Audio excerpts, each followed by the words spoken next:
Hello everyone, welcome back on this channel. आज मैं आप लोगों के लिए पीआई की सीरीज में आपका जो पीआरटी का एग्जाम हो स्टार्ट होने वाला है।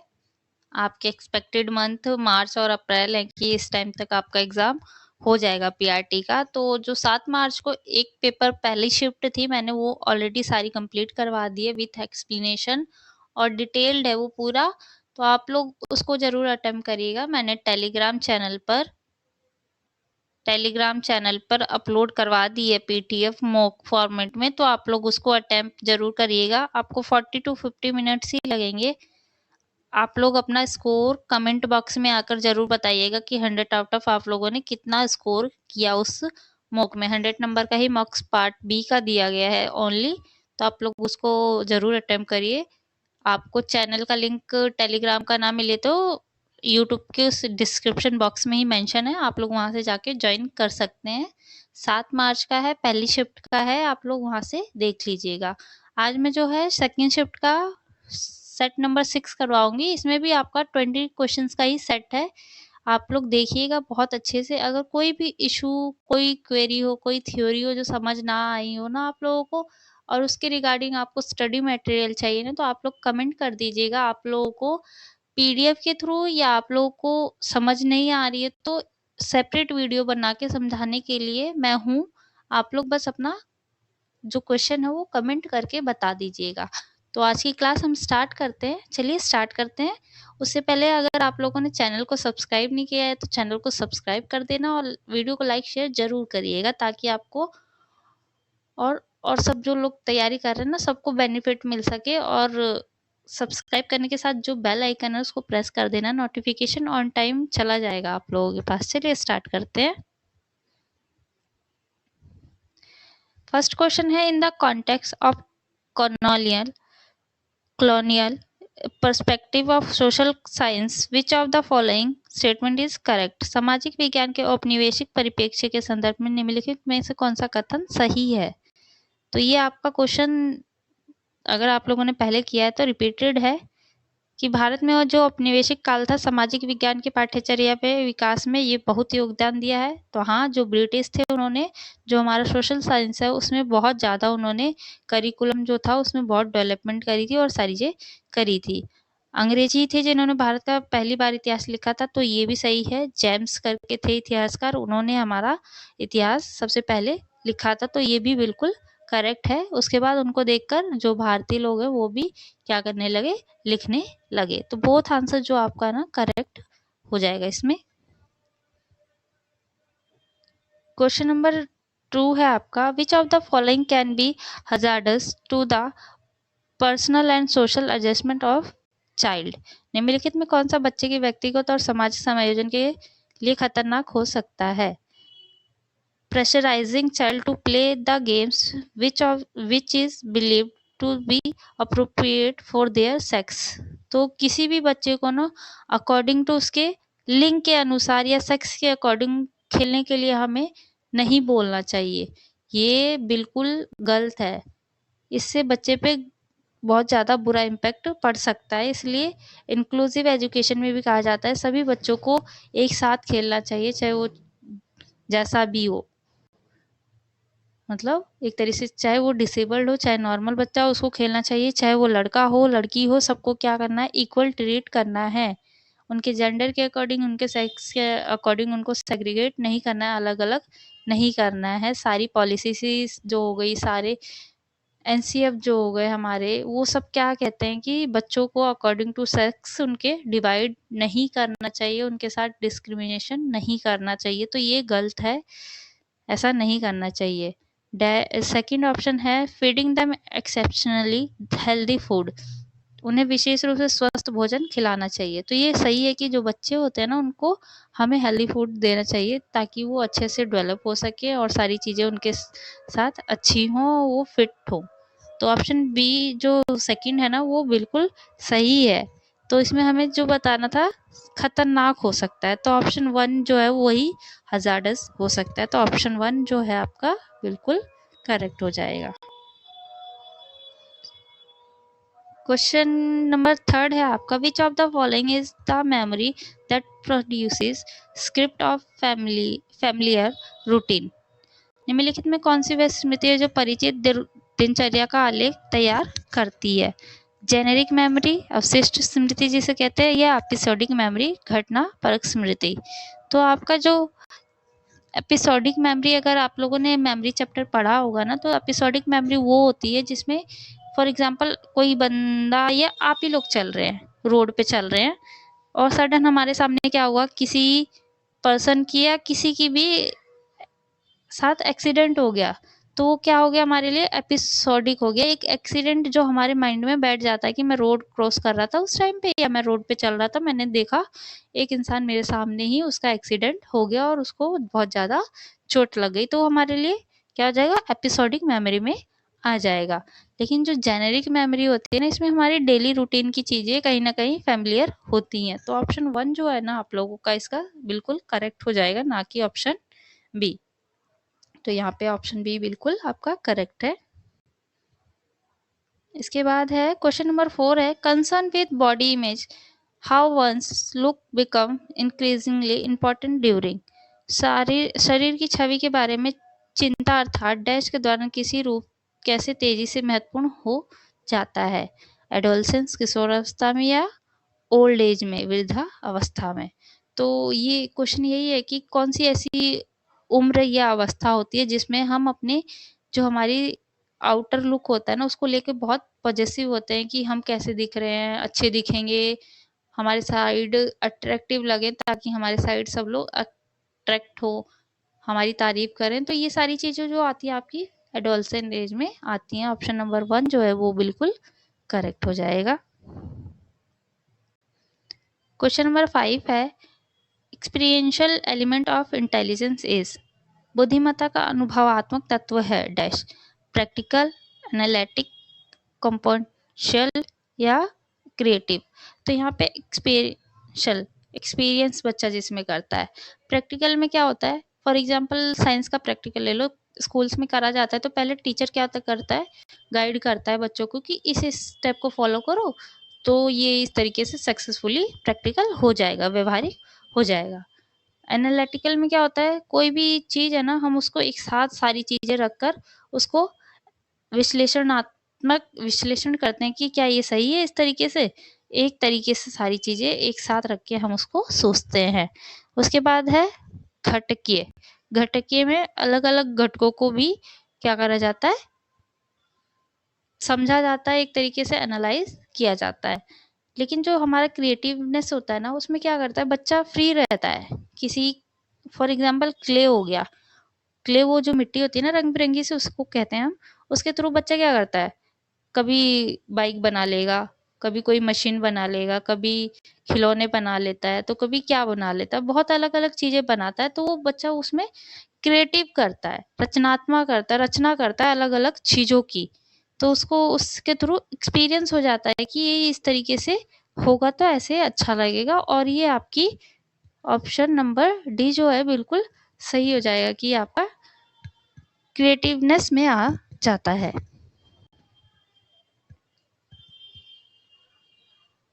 इसके बाद question 6, in the context of cognitive development ability to order items along a quantitative dimension is called dash. संज्ञानात्मक विकास के संदर्भ में मात्रात्मक आयाम के साथ वस्तुओं को व्यवस्थित करने की क्षमता डैश कहा जाता है, इंडक्टिव रीजनिंग, ट्रांजिटिव इंटरफेरेंस या सीरिएशन या क्लास इंक्लूजन।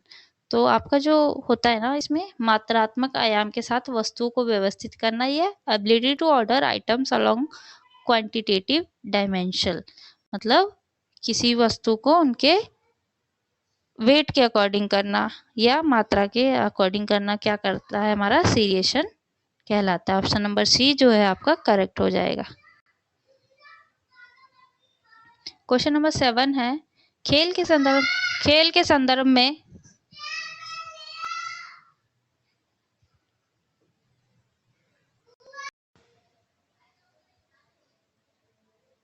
इसमें आपका है, खेल के संदर्भ में स्वतंत्रता के वातावरण की स्थापना के संदर्भ में निम्नलिखित में कौन सा कथन सही नहीं है।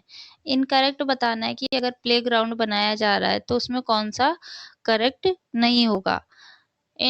In free time, child should be set free to do whatever he she want to do.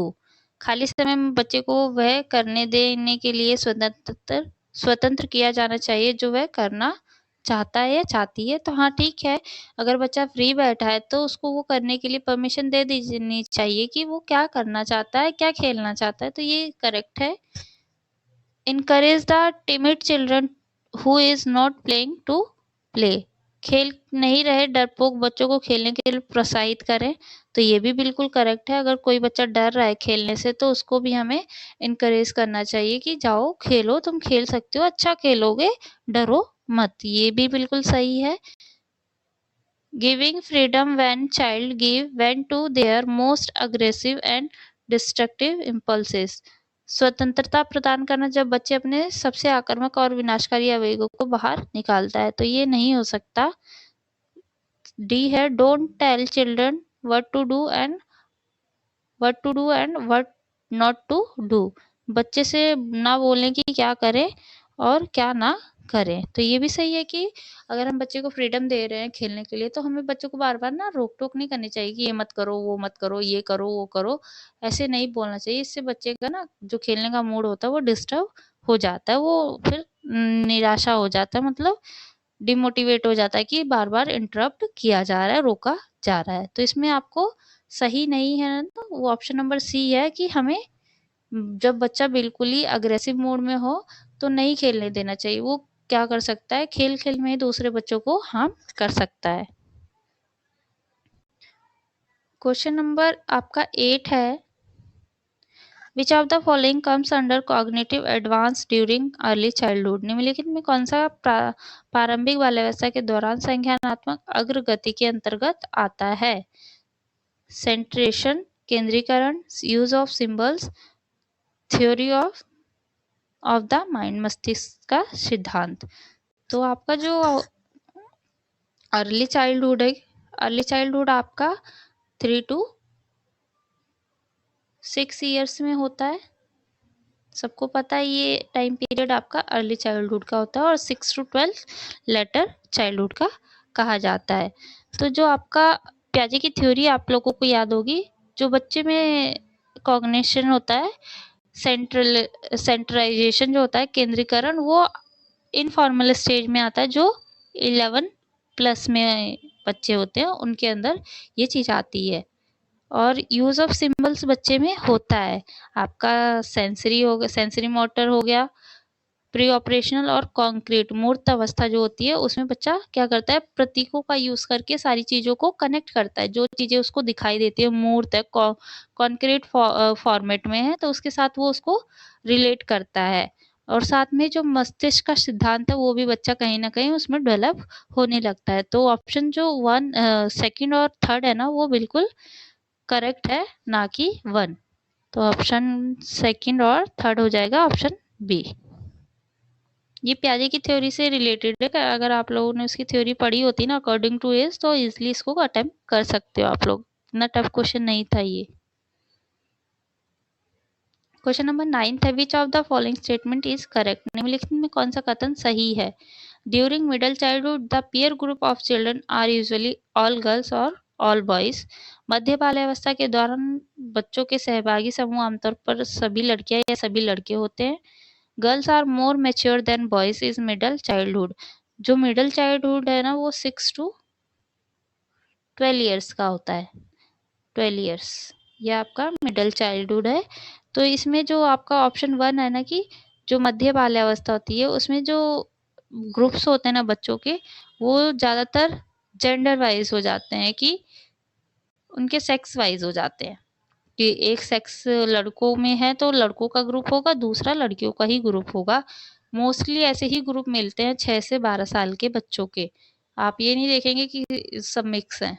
कोई कोई ग्रुप होगा जिसमें दोनों देखने को मिलेंगे, नहीं तो मोस्टली आपको लड़के लड़कियों का मिलेगा। अगर कोई लड़की लड़कों के ग्रुप में जाके बोले कि मुझे तुम्हारे साथ खेलना है, तो लड़के उनको कह देते हैं कि नहीं, हम लड़के हैं, हम तुम्हें नहीं खिलाएंगे, तुम जाके लड़कियों के बीच में खेलो। सेम ऐसी ही लाइन जो होती हैं वो लड़कियां भी बोल देती हैं कि तू लड़का है, हमारे साथ नहीं खेलेगा, तू जाके अपने लड़कों के ग्रुप में खेल। तो ये चीजें चलती रहती हैं। अगर आपके आसपास बच्चे होंगे तो आप लोगों ने ऑब्जर्व किया होगा। देन उसके बाद है मध्य अवस्था में जो होता है ना, बाल्यावस्था, उसमें जो लड़कियां होती है ना वो जल्दी मेच्योर होती है according to compare to boys. तो ये भी बहुत सही बात है, क्योंकि आपने चाइल्डहुड से लेकर जो एडोलसेंस एज होती है उन सब में ही कहा गया है कि जो मेच्योरिटी पीरियड है, मेच्योर होते हैं ना वो लड़कियां पहले हो जाती हैं और लड़के बाद में होते हैं। तो दोनों ही स्टेटमेंट आपके करेक्ट हैं। ऑप्शन नंबर बी आपका हो जाएगा करेक्ट। क्वेश्चन नंबर 10 है, in early childhood bed time may bring on a form of death anxiety and the child may do all she और he can do to avoid it. प्रारंभिक बाल्यावस्था में सोने का समय डैश दुश्चिंता का एक रूप ला सकता है और बच्चा इससे बचने के लिए वह सब कुछ कर सकता है जो वह कर सकता है। घबराहट, पैनिक डिसऑर्डर, कल्चर या सोशल या सेपरेशन। तो सबसे ज़्यादा जो होती है ना 2 ईयर्स टू 3 ईयर्स में जो बच्चे होते हैं ना छोटे, उनको ये होता है कि अगर वो जिसके साथ सेफ फील करते हैं, जिसके साथ स्टार्टिंग से रहते हैं ना, तो उनको ये रहता है कि हाँ मैं मम्मी के साथ सोता हूँ तो मैं मम्मी के साथ ही सोऊंगा, मैं पापा के साथ या किसी और दादा दादी बुआ मासी इन सब के साथ नहीं सोऊंगा, मुझे मम्मी के साथ ही सोना है। इन केस कभी ऐसा हो गया कि बच्चे को उसकी माँ ने उसकी मासी या बुआ के साथ सुला दिया है दादा दादी के पास, तो बच्चा ना नेक्स्ट टाइम ऐसा हो जाता है कि उस दिन की तरह मेरी मम्मी आज भी मुझे दूसरे के पास सुला देगी, तो बच्चे को हो जाता है सेपरेशन की एंजाइटी हो जाती है कि अलग कर देंगी मम्मी मेरे सोने के बाद, इसलिए बच्चा डरता है कि वो सोएगा नहीं क्योंकि उसकी मम्मी उसको अपने आप से अलग कर देंगी। तो जो ऑप्शन डी है ना बिल्कुल करेक्ट हो जाएगा। सेपरेशन एंजाइटी बच्चों में देखने को मिलती है। क्वेश्चन नंबर 11 है, सामाजिक मानदंडों का उल्लंघन करने वाले पुनरावृत्ति, असामाजिक कार्य, बर्बरता, बलात्कार आदि किस विकार के अंतर्गत आते हैं? Depression, conduct disorder, positional defect disorder या ऑब्सेसिव कंपल्सिव डिसऑर्डर। तो ये जो आपका पुनरावृत्ति, असामाजिक बर्बरता है ना, ये सारी चीजें जो आपकी आती है ना, ये आपका आचरण विकार में आती हैं, कंडक्ट डिसऑर्डर में आती हैं। आचरण क्या होता है? आप लोगों का बिहेवियर जो है, मतलब एक सोशल लेवल पे मेंटेन है सारी चीजें कि उसके अकॉर्डिंग इंसान चल रहा है तो वो अच्छा है, सोशल रूल्स या उसके जितने भी नॉर्म्स हैं उसके अकॉर्डिंग चल रहा है तो अच्छा इंसान है, लेकिन उससे थोड़ा सा भी साइड होके चल रहा है, गलत चीजों में इन्वॉल्व है, तो वो बिल्कुल ही क्या हो जाता है, खराब हो जाता है। उसके लिए हम क्या यही शब्द यूज करते हैं कि वो उसका आचरण ही क्या है, बेकार है। तो ये इसी चीजों में काउंट किया जाता है। पीआरटी का सेकंड पार्ट जो है ना, ज्यादातर अगर आप लोगों को शब्दों का ज्ञान है ना, वर्ड्स की नॉलेज है ना, तो आप लोग इजिली अटेम्प्ट कर सकते हो एलिमिनेट करके ऑप्शंस को, इससे ही हो जाता है। इसी की वजह से मैंने अपना जो स्कोर था 87.61 किया था, क्योंकि मुझे शब्द बहुत अच्छे से, हिंदी हो इंग्लिश हो, मैं दोनों लैंग्वेज में पढ़ती थी, क्योंकि शब्द जो होते हैं ना उनकी नॉलेज होना बहुत ज़रूरी है। हिंदी में बहुत सारे शब्द ना बहुत बार चेंज होके देते, तो इंग्लिश में पता होने चाहिए। और कह सकती हूँ कि इंग्लिश वाले बच्चों को थोड़ा कम प्रॉब्लम होता है हिंदी वालों से। एक ही शब्द हिंदी में कई तरीके से बोला जाता है, लेकिन इंग्लिश में एक ही तरीके से ज़्यादातर बोला जाता है, बहुत बार अलग तरीके से यूज़ कर लिया जाता है। तो मस्ट है कि आप लोग दोनों ही लैंग्वेज में प्रेफरेंस किया करो अपनी स्टडी को लेकर, ताकि आप लोगों को दिक्कत ना हो। स्पेशली पार्ट बी है जो ना, उसमें तो बिल्कुल ना हो। यहाँ पे देखो क्वेश्चन नंबर आपका, क्वेश्चन नंबर 12 है, guns for boys and dolls for girls represent what kind of stereotype? लड़कों के लिए बंदूकें और लड़कियों के लिए गुड़िया किस प्रकार की रूढ़िवादिता धारणा को दर्शाती है? कल्चरल स्टीरियोटाइप्स हो गया, ग्रुपिंग ऑफ इंडिविजुअल स्टीरियोटाइप, या जेंडर स्टीरियोटाइप, या रेशियल स्टीरियोटाइप। तो ये जो आपका बंदूक जो होती है वो लड़के खेलेंगे, और लड़कियां जो होती है वो गुड़ियों से खेलती हैं, घर के किचन सेट से खेलती हैं, बच्चे बंदूक से खेलते हैं, गाड़ियों से खेलते हैं। ये जो सारी चीजें बोली जाती है ना, ये हमारे जेंडर स्टीरियोटाइप के उसमें आती हैं। ये सारे सोशल कंस्ट्रक्ट होते हैं। जो आपका जेंडर होता है ना, जेंडर सोशल वाला होता है, सोशली कंस्ट्रक्ट होता है जेंडर। और जो सेक्स है ना, ये आपका बायोलॉजिकल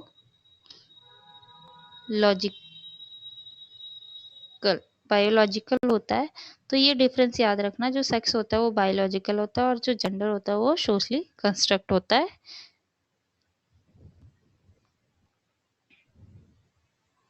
इसके बाद क्वेश्चन नंबर 13 है, बैडले के मॉडल में डैश कार्यशील स्मृति का एक तत्व है जो सूचना के प्रसंस्करण को नियंत्रित करता है। स्पाइनल कोड, मेरुदंड, मेडुला मज्जा, सेरिबेलम, अनुमस्तिष्क या सेंट्रल एग्जीक्यूटिव केंद्रीय प्रबंधक। तो जो बैडले का मॉडल है ना, बैडले के मॉडल में जो सबसे मेन पॉइंट और जो सारी चीज़ों को कंट्रोल करता है वो सेंट्रल एग्जीक्यूटिव है। ये आपका बिल्कुल करेक्ट है। ये जो तीनों ऑप्शंस है ना, ये बैडले की जो थ्योरी है उसमें कहीं भी इनका जिक्र नहीं है, कहीं भी ये तीनों ऑप्शंस मेंशन नहीं है। ऑप्शन नंबर डी जो है बिल्कुल करेक्ट है। जो बैडले का मॉडल है ना, उसको उसकी जो पिक्चर है ना, मैं अपने दूसरे वाले चैनल पर स्टडी आपका कॉन्सेप्चुअल लर्निंग जो विथ रेनू है ना उस पे शेयर कर दूंगी, तो आप लोग एक बार वहां से उसको देख लेना। 4-5 ही वर्ड्स हैं जो बैडले के मॉडल में आप लोगों को याद रखने, वहां से आप लोग कम्युनिटी पोस्ट में जाके चेक कर सकते हैं। अगर किसी को ना समझ आए ना तो मुझे कमेंट कर देना वहां पे कम्युनिटी पोस्ट में कि मैम इसकी वीडियो बना दो और समझा दो, तो मैं उसको समझा दूंगी आप लोगों को। ओके, इसके बाद है क्वेश्चन नंबर 14 है, which of the following statement is correct. निम्नलिखित में कौन सा कथन सही है। Slip terror memory persist for 2 days, निद्रा भृति का स्मरण 2 दिनों तक बना रहता है, लगातार बुरे सपने अत्यधिक तनाव का संकेत है। तो ये जो निद्रा स्लिप टेरर होता है ना, ये 2 दिन तक नहीं होता, ये कभी भी सडन हो सकता है, किसी को भी हो सकता है। अगर कोई डर है सोने को लेकर, किसी को, बच्चे को ही है, तो वो उस चीज को 1 दिन या 2 दिन लगातार नहीं होता, बल्कि वो बहुत महीनों सालों तक हो सकता है। ऐसा कुछ नहीं है कि बस 2 दिन तक बना रहता है। इसके बाद है, जो लगातार बुरे सपने आ रहे हैं ना, किसी बच्चे को आ रहे हैं या बड़े को भी आते हैं, तो वो उससे क्या होता है, स्ट्रेसफुल होने लगता है, वो हमारी लाइफ को इफेक्ट करने लगती हैं चीजें। तो जो ऑप्शन ई है ना, सेकंड है, वो बिल्कुल करेक्ट है, ना कि 1 वाला। तो ऑप्शन यहाँ पे बी आपका करेक्ट हो जाएगा। इसके बाद है क्वेश्चन नंबर 15 है, which parenting style value self expression and self regulation. कौन सी परवरिश शैली आत्म अभिव्यक्ति और स्वनियमन को महत्व देती है। परमिसिव, अनुज्ञात्मक, अथॉरिटेटिव प्राधिकृत, अथॉरिटेरियन सत्तावादी या अनइन्वॉल्व नेग्लेक्टफुल असंबंध। पेरेंटिंग वाला बहुत इंपॉर्टेंट है, क्वेश्चन इससे आते हैं आपके DSSB में। इसकी मैं सेपरेट वीडियो अपने कॉन्सेप्चुअल लर्निंग विथ रेनू पे बनाऊंगी, वहां से आप लोग कर लेना। आज का जो क्वेश्चन है ना, इसका आपका आंसर मैं बता देती हूँ। परमिसिव होते हैं, परमिसिव में ऐसे पेरेंट्स होते हैं ना जो अपने बच्चों को ना, अपनी जो उनके थॉट्स होते हैं, उनकी जो फीलिंग्स होती है ना, उसको सुनते हैं, उन पे कुछ ऐसा ना वो करते नहीं है कि तुम्हें 80% लाने हैं तो 80% लाने हैं मार्क्स, मैं तुम्हें गाइडेंस दे रहा हूँ, मैं तुम्हें इस तरीके से सारी चीज फैसिलिटीज दे रहा हूँ, ये चीजें मैं सुविधाएं दे रहा हूँ, तो तुम्हें तुम्हारे 80% आने चाहिए। इस तरीके का ना प्रेशर नहीं डालते हैं परमिसिव वाले में। अथॉरिटेटिव जो होते हैं ना, प्राधिकृत वाले, ये लोग अगर अपने बच्चे से एक्सपेक्ट करते हैं कि उनके जो 80% आने चाहिए ना, तो वो बच्चे की भी सुनेंगे और साथ में उनको कहेंगे कि नहीं, अगर तुम्हारे में ये कमी है तो इस तरीके से इम्प्रूव कर लो, ऐसे करोगे तो तुम्हारे 80% जरूर आ जाएंगे। और यहाँ से ट्यूशन ले लो, ऐसे पढ़ लो, ये बुक स्टडी कर लो, किस तरीके से करोगे कि तुम्हारे 80% आए। तो इस चीज से लेकर वो अपने बच्चों की भी सुनते हैं और अपनी भी सुनने के लिए उन्हें कहते हैं, तो दोनों ही मतलब सही रहते हैं। और जो अथॉरिटेटिव होते हैं ना, अगर उन्होंने कह दिया कि तुम्हारे 80% आने चाहिए तो बस आने चाहिए, कैसे भी लाओ तुम, बस दिन भर पढ़ो, चाहे दिन भर बस पढ़ो पढ़ो, चाहे दिन भर तुम कुछ भी करो, लेकिन तुम्हारे 80% आने ही चाहिए। और अनइन्वॉल्व्ड जो पेरेंट्स होते हैं ना, उनको अपने बच्चों से कोई इतना इंटरेक्शन नहीं होता है।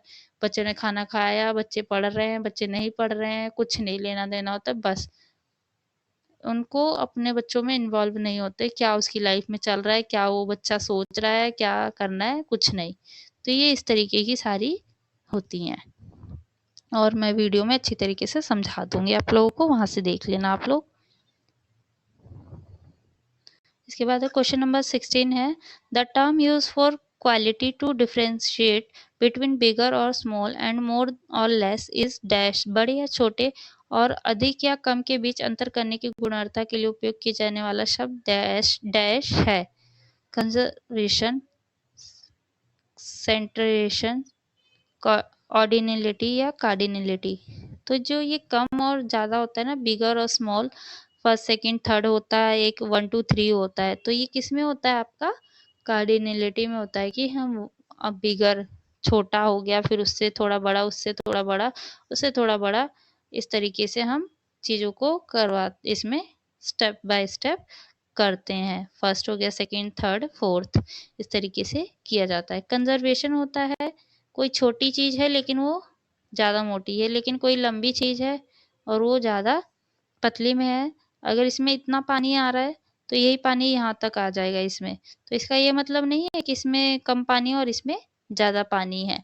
अगर जो बच्चा इस चीज़ को समझ गया तो मतलब वो क्या है, कंजर्वेशन का जो रूल है वो उसको भी समझ जाता है कि पानी इक्वल है, बस उनके साइज डिफरेंट हो गए हैं, उनकी जो आउटर शेप है उसकी वजह से वो चीज़ें अलग दिख रही हैं। तो ये हो जाएगा बच्चों का कंजर्वेशन। इसके बाद है क्वेश्चन नंबर 17 है, which of the following is correct about self concept. Self concept के बारे में बताना है। Descriptive mental picture of one's ability and traits, किसी की क्षमताओं और लक्षणों की वर्णनात्मक मानसिक तस्वीर। ये बिल्कुल सही है कि जो हमारा सेल्फ कॉन्सेप्ट होता है ना, वो हमारा मेंटल एबिलिटीज और ट्रेड्स होती हैं, ये हमारी मेंटल से जुड़ी होती हैं। देन उसके बाद सेकंड ऑप्शन है, evaluative mental picture of one's ability and traits, किसी की क्षमताओं और लक्षणों की मूल्यांकनात्मक मानसिक तस्वीर है। तो ये भी है कि जो सामने वाला इंसान है वो क्या कर सकता है, किसी की क्षमताओं का मूल्यांकन कर सकता है। इसके बाद आपका जो थर्ड है ना, थर्ड ऑप्शन है कि ये it is not a cognitive construction, तो ये संज्ञानात्मक निर्माण नहीं है। तो ये ऑप्शन जो आपका थर्ड है ना, कि ये हमारे संज्ञान मेंटल से नहीं जुड़ा है, तो गलत है। क्यों? क्योंकि जो आपका सेल्फ कॉन्सेप्ट होता है ना, वो कहीं ना कहीं आपसे आपके मेंटल लेवल से जुड़ा होता है, तो हमारे कॉग्निशन में भी रिलेटेड होता है। तो यहाँ पे आपको बस क्या बताना है, करेक्ट अबाउट बताना था। तो करेक्ट में जो आपका आ जाएगा ना,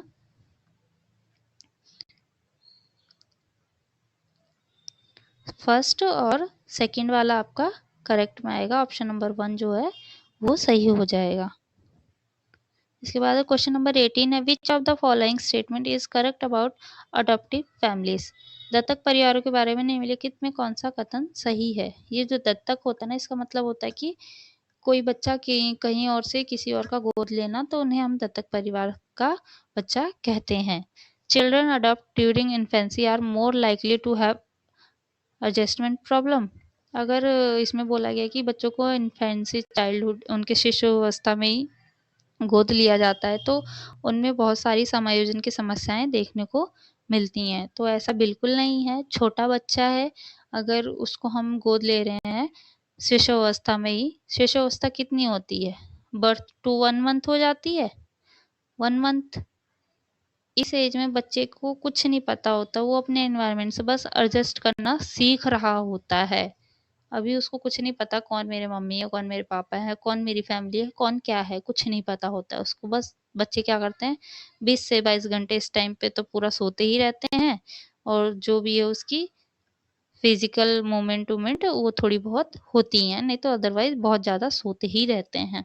तो इसमें बच्चे को कोई इफेक्ट नहीं पड़ता, उसको कोई समायोजन दिक्कत, तो उसको एडजस्टमेंट करने में कोई प्रॉब्लम नहीं होती, वो आराम से इसको एडजस्ट कर लेता है। देन उसके बाद सेकंड ऑप्शन है, adopting a foreign born children leads to many difficulties. विदेश में बच्चे जन्मे गोद लेने से कई मुश्किलें आती हैं। तो ये भी स्टेटमेंट जो है ना, बिल्कुल इनकरेक्ट है। क्योंकि आप लोगों ने मोगली पिक्चर देखी होगी, वो बच्चा इंसान का होता है लेकिन वो जानवरों के साथ रहने लगता है, तो क्या करता है, जानवरों की तरह खुद को एडजस्ट कर लेता है, उन्हीं की तरह बिहेवियर करने लग जाता है। तो ये भी गलत है कि अगर आप विदेश से लो चाहे कहीं और से लो, किसी का भी बच्चा लो, उनको कोई दिक्कत नहीं आती। बच्चे बड़े होने के साथ जैसे जैसे इन्वायरमेंट उनके उनके आसपास रहता है वो उसी के अकॉर्डिंग अपने आप को ढाल लेते हैं। तो इसमें जो आपका ऑप्शन नंबर वो होगा ना, यहाँ पे हमें करेक्ट बताना था, तो दोनों ही इनकरेक्ट है, ऐसा कुछ नहीं होता और ना ही ऐसा होता है। तो ऑप्शन नंबर 20 में जो हो जाएगा नाइदर 1 और नोर 2। क्वेश्चन नंबर 19 है, in the context of friendship in middle childhood which aggression is aim at achieving an objective. मध्य बाल्यावस्था में मित्रता के संदर्भ में किस आक्रमण का लक्ष्य एक उद्देश्य को प्राप्त करना है? हॉस्टाइल अग्रेशन, शत्रुतापूर्ण आक्रमक या इंस्ट्रूमेंटल अग्रेशन। जो ये हॉस्टाइल वाला होता है ना, इसमें बच्चा क्या करता है, किसी भी बच्चे को हार्म पहुंचा सकता है, मार सकता है, पीट सकता है उसको, और उससे वो चीज ले लेता है जो उसको लेनी है, जो उसका ऑब्जेक्टिव है। लेकिन जो इंस्ट्रूमेंटल अग्रेशन होता है ना, इसमें बच्चा सामने वाले बच्चे से, जो सामने बच्चा है ना, उसके पास कोई चीज है तो वो चीज को बस लेने की कोशिश करता है। इसके लिए वो सामने वाले बच्चे को धक्का भी मार सकता है, पुश कर सकता है, थोड़ी सी हार्म भी कर सकता है, लेकिन उसका इंटरनल ऐसा कोई मोटिव नहीं होता कि सामने वाले बच्चे को वो हार्म करके अपना गोल अचीव करे, अपना ऑब्जेक्टिव अचीव करे, अपने जो उद्देश्य उसको प्राप्त करे। तो ये बिल्कुल नहीं सोचता कि मुझे सामने वाले को नुकसान पहुंचा के वो चीज लेनी है, ये उसका मोटिव नहीं रहता। बस वो उस चीज को छीनने के चक्कर में लगा रहता है कि बस मुझे वो चीज मिल जाए। तो इसमें आपका जो ऑप्शन 2 है ना, वो बिल्कुल करेक्ट है। यहाँ पे आपका ऑप्शन नंबर सी हो जाएगा। क्वेश्चन नंबर 20 है, with respect to the eating habits of preschooler which of the following statement is correct. Preschooler की खाने की आदतों के संदर्भ में निम्नलिखित में कौन सा कथन सही है? सही वाला बताना है, करेक्ट वाला बताना है। Both preschooler and infant eats equally in proportion to their size. जो प्री स्कूल और शिशु हैं दोनों ही अपने आकार के अनुपात में समान रूप से खाते हैं। Preschooler eats more in proportion to their size than infant. Preschooler शिशुओं की तुलना में अपने आकार के अनुपात में अधिक खाते हैं। The eating habits of preschooler and infant in proportion to their size is random. Preschooler और शिशुओं के खाने की आदतें उनके आकार के अनुपात में यादृच्छिक होती हैं। Preschooler eat less in proportion to their size than infant. Preschooler शिशुओं की तुलना में अपने आकार के अनुपात में कम खाते हैं। तो इसमें सही वाला बताना है। मैंने बहुत जगह देखा ना, तो ये जो डी ऑप्शन है ना, ये दिया गया है, लेकिन मुझे ये करेक्ट नहीं लगा। मुझे जो करेक्ट लगा है वो आपका ऑप्शन नंबर ए है। जो प्री स्कूल और इन्फेंट चिल्ड्रन होते ना, वो अपने आकार के, अपनी बॉडी प्रोपोर्शन जो है उसी के अनुपात में खा सकता है। कोई भी बच्चा हो, जितनी उसको भूख होगी, जितना उसका बॉडी होगा कि हाँ मैं इतना ले सकता हूँ, अपने पेट में इतना खा सकता हूँ, तो वो उतना ही खाएगा। उससे कम या ज्यादा तो नहीं खा सकता ना। वो कोई कोई केस होता है कि बच्चा कोई चीज उसको पसंद आ गई तो वो उसको ओवर ईट कर लेता है, लेकिन ये रेयर होता है। तो ऑप्शन 1 जो है मेरे अकॉर्डिंग सही है, लेकिन मैंने बहुत जगह डी देखा है, तो ये तो मुझे बिल्कुल सही नहीं लगा। आप लोग इसको एक बार चेक कर लीजिएगा। तो ये आज का आपके 20 क्वेश्चंस का सेट्स रहा है। आप लोगों ने कितने स्कोर किए हैं मेरे साथ साथ, आप लोग अपना स्कोर कमेंट करके ज़रूर बताइएगा।